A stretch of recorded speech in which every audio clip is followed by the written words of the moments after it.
Assalamualaikum warahmatullahi wabarakatuh. Apa kabar teman-teman semuanya? Selamat datang kembali di channel Romi Hardianto. Pada pertemuan kali ini kita akan membahas tentang embed dan import style di dalam CSS. Bagaimana cara penulisan menggunakan embed style internal maupun eksternal, dan bagaimana cara mengimpor file CSS dengan menggunakan teknik import style.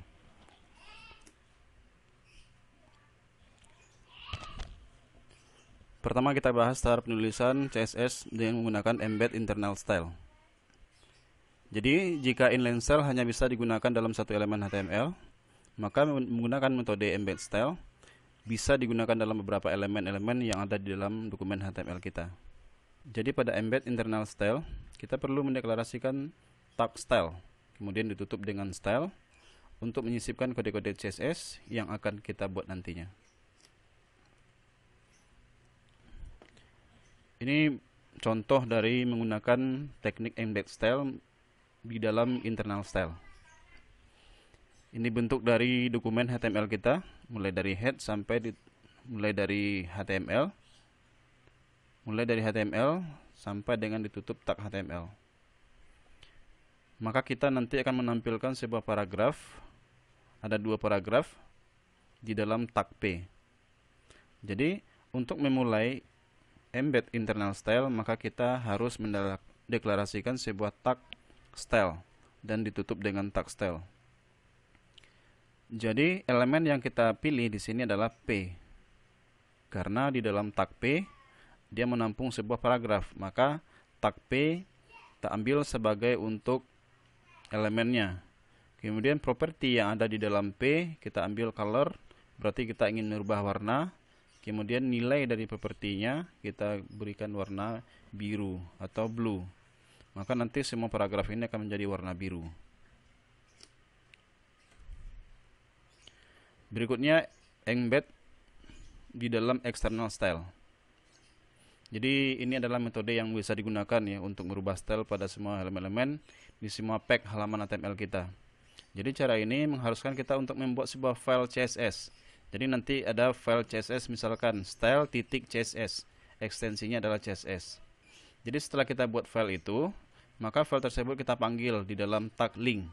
Jadi untuk memanggil file CSS yang kita buat, maka kita tidak menggunakan tag style lagi, kita gunakan tag link untuk mencari di mana source yang ada menyimpan sebuah file style.css.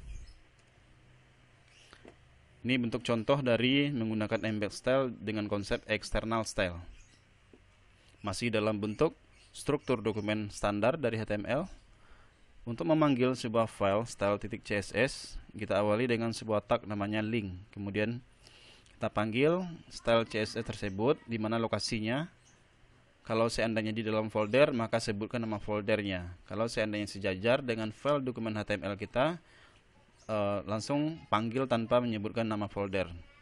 Jadi semua tag P yang ada di dalam paragraf dokumen HTML kita itu akan berpengaruh kalau seandainya kita cuman menseleksi dari tag P saja. Jadi script yang ada di dalam style.css yaitu script untuk merubah semua teks yang ada di dalam paragraf dengan elemen P. Berikutnya kita juga akan membahas tentang bagaimana cara penulisan import style dengan internal atau eksternal di dalam dokumen HTML kita. Jadi dengan teknik ini sebuah style tidak disimpan pada halaman tersebut ya. Jadi kita bisa menyimpannya di dalam situs lain misalkan. Namun untuk menghubungkannya di dalam halaman web yang akan kita buat digunakan perintah import ya, tidak menggunakan style atau link lagi yang terdapat pada style CSS. Seperti dilihat pada contoh ini ya. Ini kita gunakan sebuah tag style untuk mengawali pemanggilan dari impornya. Kemudian ini adalah script import yang akan kita pakai untuk mencari di mana source dari file CSS yang akan kita linkkan.